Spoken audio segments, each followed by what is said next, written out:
Ready start. उप कुलपति महोदय अपने सकारात्मक रूप में यह कुछ कर गुजरने की इच्छा बन जाती है। अपने काम के प्रति असंतोष ने ही लोगों को पुरानी समस्याओं के नए समाधान खोजने के लिए प्रेरित किया। इसी प्रकृति ने सामाजिक, धार्मिक, राजनीतिक सुधारकों और शिक्षाविदों को जन्म दिया है। इसी से अतीत में नए क्षेत्रों की खोज हुई।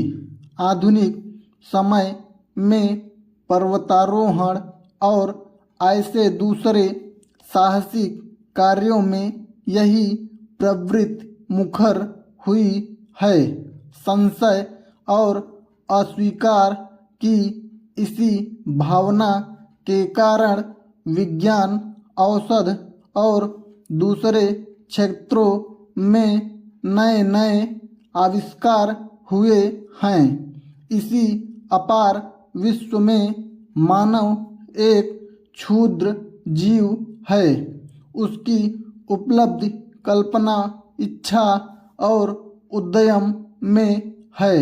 वह स्वयं प्रकृति का विरोध करता है ताकि वह अपनी लघुता पर विजय पा सके।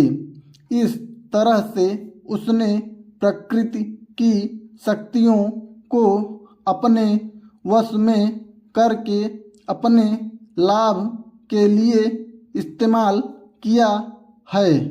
संचार के साधनों के विकास से दुनिया बहुत छोटी हो गई है।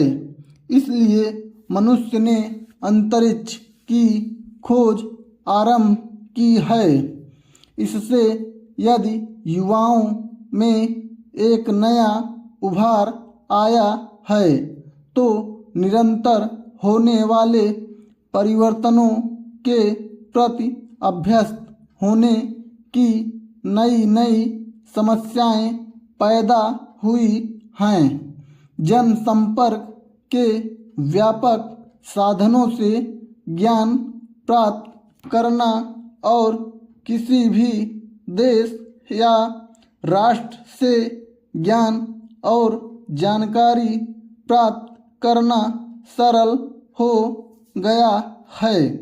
इससे दुनिया में कहीं भी कुछ होता है, उसका प्रभाव हर देश के नवयुवकों पर भी पड़ता है।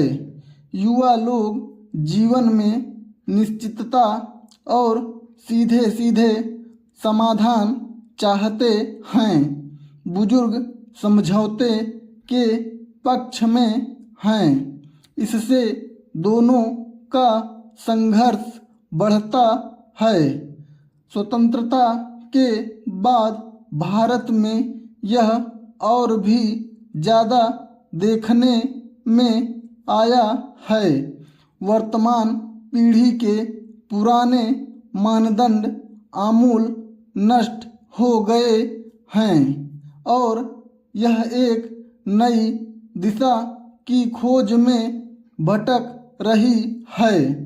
हमें प्राचीन संस्कृति विरासत में मिली है, जिसने हमें अपने लंबे इतिहास की अवधि में जीवित रखा है और हमें असंख्य दुख और मुसीबतें झेलने के लिए बल प्रदान किया है। इस संस्कृति के बहुत से आदर्श और गुण अनंत महत्व के हैं, लेकिन उन्हें आज के जीवन के लिए सार्थक बनाने के लिए हमें उनको बदलते रहना चाहिए। उन्हें उन थोथे अंधविश्वासों और व्यर्थ के रीति रिवाजों से जो सदियों से हमारी संस्कृति में आ मिले हैं मुक्त करना चाहिए। आपको हमारी परंपराओं को समझना चाहिए, तभी आप हम जान पाएंगे। स्टॉप।